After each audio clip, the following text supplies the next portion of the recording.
Biasanya dokter yang menyebabkan seseorang terkena saraf kejepit nih apa aja dokter? Ini konteksnya apa nih? Pegawai kantoran tadi ya? Betul.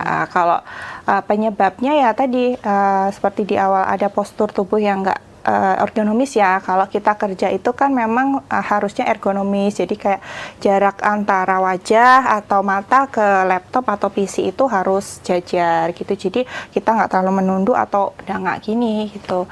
Terus yang kedua yang tadi harus istirahat. Ada fase stretching, fase istirahat dulu setelah minimal 1-3 jam posisi yang sama. Kita lakukan aktivitas yang berbeda dulu gitu. Kemudian yang ketiga tetap perlu namanya aktivitas fisik ya, kayak olahraga, peregangan atau mungkin jalan santai gitu untuk istilahnya mengadaptasi nih otot-otot kita sebelum mulai bekerja, sebelum mulai digas tuh kita udah siap dulu gitu. Terus yang keempat yang nggak kalah penting dan kadang tuh orang nggak sadar gitu ya, manajemen stres. Jadi kadang kita kerja itu kan walaupun nih kayaknya kalau di sini juga saya lihat agak santai gitu ya, happy-happy, tapi tetap akan ada tekanan, stresor. Nah itu yang nggak kita sadari juga bisa memicu hormon-hormon stres yang bisa nantinya jadi faktor yang memperparah kondisi ini, nyerinya tadi, saraf terjepit ya tadi gitu.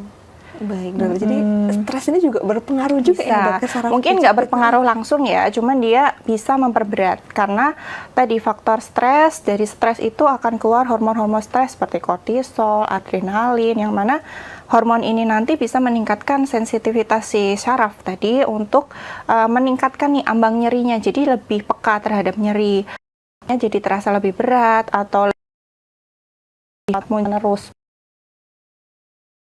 Jadi dokter, ngomong terkait pekerja kantoran ini banyak banget ya dok yang perlu dibahas. Nah dokter, biasa nih posisi duduk dok ya, kan tadi posisi duduk ini juga mempengaruhi. Biasanya kan ada yang duduk seperti saya gini ya dok, kemudian ada yang gini, ada juga yang gini, kadang ada yang bersila dok di atas kursi, ada juga yang kursi kakinya naik satu gitu ya dok, kayak di warteg.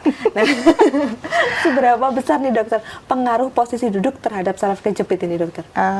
Kalau pengaruh posisi duduk terhadap saraf kejepit tentu sangat besar ya, apalagi kalau itu terjadinya kronis, tadi berlangsung terus-menerus hampir setiap hari, karena posisi yang tidak benar itu lama-kelamaan dia akan mempengaruhi juga struktur anatomi yang ada di area tulang belakang, terutama ya biasanya ototnya dulu mulai terdampak nih, jadi kaku, jadi spasem gitu. Jadi setelah dia spasem, kaku, membengkak, dia bisa menekan ke syarafnya tadi gitu. Jadi makanya penting sekali posisi yang ergonomis saat bekerja.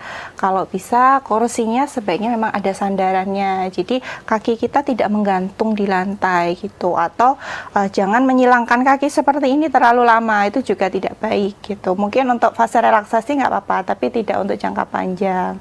Terus ya posisinya ya normalnya yang tegak gini ya, tetap tegak ya dok? Iya tetap tegak gitu. Cuma kadang kita kalau udah capek kan nggak kerasa terus bongkok gini ya. Nah itu juga harus udah ingat gini lagi. Jadi menjaga postur tubuh kita supaya struktur-struktur di area pinggang bawah ataupun di kaki itu tidak terdampak tadi saraf kejepit gitu. Baik dok, jadi yang benar nih ya dok, yang benar berarti duduknya tegap gini ya dok? Iya, tetap kakinya tegap. tetap gini ya dok, nggak boleh menggantung.